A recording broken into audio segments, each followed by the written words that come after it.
Good morning girls. मैं doctor Navita Srivastava, सह आचार्य, गृह विज्ञान, राजकीय कन्या महाविद्यालय सरवाड़। बच्चों, आज अपन पढ़ेंगे नैतिक विकास के बारे में कि नैतिक विकास किसे कहते हैं। नैतिकता से अभिप्राय क्या होता है? जो भी सामाजिक समूह होते हैं, नैतिक नियम होते हैं, अगर हम उसको स्वीकार करते हैं और समाज के अनुरूप हम अपने कार्य करते हैं तो उसे हम नैतिकता कहते हैं।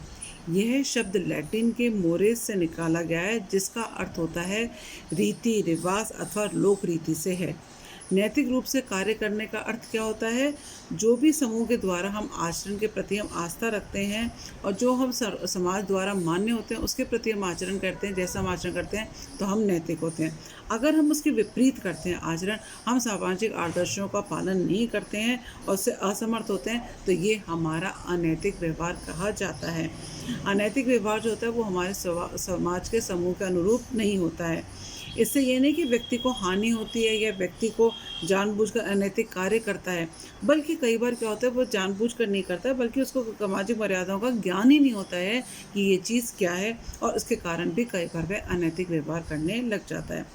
प्रत्येक समाज में नैतिक मान्यताएं तथा नैतिक स्तरों में भिन्नता पाई जाती है। यह भी देखा जाता है कि किसी एक समुदाय में रहने वाले विभिन्न समूहों में भी नैतिक भिन्नता पाई जाती है। धर्म की मान्यताएं भी कई बार नैतिक व्यवहार को निर्धारित करती हैं, और बच्चों में विकसित होने वाले नैतिक व्यवहार उनके माता पिता तथा पारिवारिक परिवेश की देन होती है। जो भी हम परिवार में जैसा हम देखते हैं, हम वैसा ही हम उसका अनुकरण करते हैं। किन्से ने कहा है कि ऐसा भी देखा गया है कि विभिन्न सामाजिक समूह में व्यक्तिगत यौन व्यवहार में भी अनेक स्तर पाए जाते हैं। एल्ड्रिच ने कहा है, बालक जब भी किसी कार्य को करने की इच्छा करता है तो उसे समाज से स्वीकृति प्राप्त करना आवश्यक हो जाता है।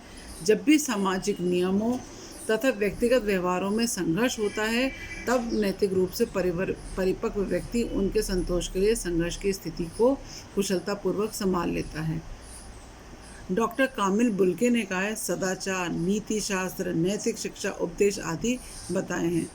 बील्ड ने कहा है, नैतिकता का अर्थ है उपदेश, आचरण संहिता, सही गलत, नैतिक आचरण तथा चरित्र आदि से है। इसका एक अर्थ यह भी है कि आचरण के सभी नियमों का पालन करना, नैतिक उत्कृष्टता तथा गुण, विशेष रूप से यौन व्यवहार में शालीनता। सी.वी. गुड ने कहा, उचित अनुचित व्यवहार के कारण सिद्धांत की प्रणाली जिसमें यथार्थ अथवा आदर्श निहित हो।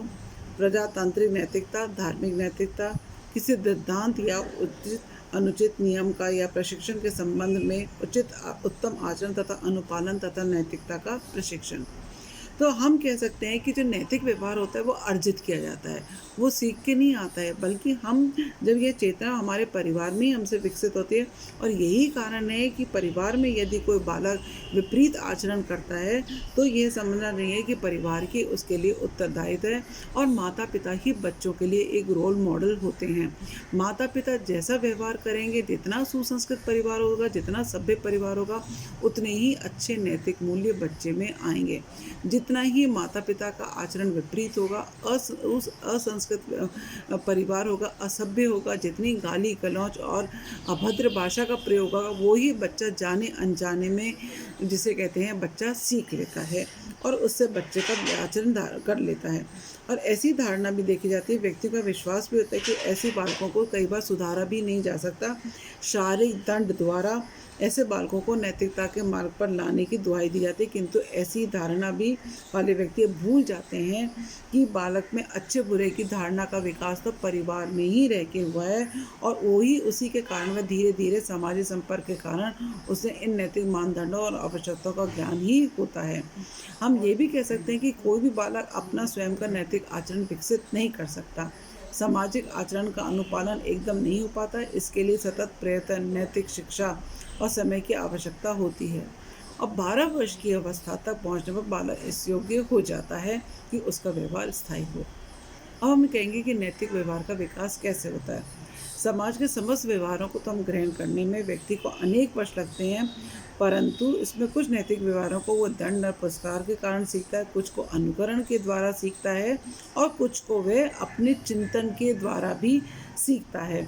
समस्त नैतिक व्यवहारों को सिखाने का उद्देश्य बालक में अनुशासन डालना होता है और एक तरह से अनुशासन की भावना विकसित होती है।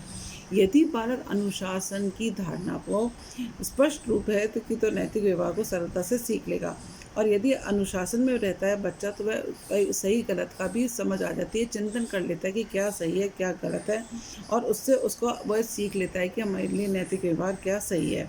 ईमानदारी का अध्ययन करके यह परिणाम निकाला गया है कि विशेष परिस्थितियों में ऐसे गुणों का विकास किया जाता है। कभी कभी तो ये भी परिस्थिति आती है कि बालक सही निर्णय लेने में संघर्ष की स्थिति से गुजरना पड़ जाता है कि उसके लिए क्या सही है क्या गलत है, क्योंकि बच्चा अनुकरण के द्वारा सीखता है। अगर अनुकरण ही वे गलत व्यक्ति का करेगा तो वह गलत नैतिक व्यवहार सीखता है। जब वो चिंतन करता है तब वो समझ जाता है कि क्या सही है और क्या गलत है। और कई बार पुरस्कार और दंड के द्वारा भी बच्चा नैतिक, जैसे हम कहते हैं पनिशमेंट मिल जाना, लेकिन कई बार उससे मन में बच्चे के कंठा द्वंद्व आदि डेवलप हो जाते हैं, जो कि बालक के आगे के विकास के लिए घातक सिद्ध होते हैं। इसलिए हम कहते हैं कि नैतिक व्यवहार जो भी बच्चा सीखता है तो इसके बच्चा अनुकरण के, तो घर में भी व्यवहार अच्छा होना चाहिए, माता पिता का व्यवहार अनुकरण के द्वारा सीखता है। पुरस्कार और दंड उतना ही मिलना चाहिए जितना कि बच्चे के लिए उपयुक्त हो। ज़्यादा पुरस्कार और दंड पर हमें विश्वास नहीं करना चाहिए, और बच्चा तो अपने चिंतन के द्वारा ही समझ लेता है कि नैतिक व्यवहार क्या अच्छा है और क्या बुरा है।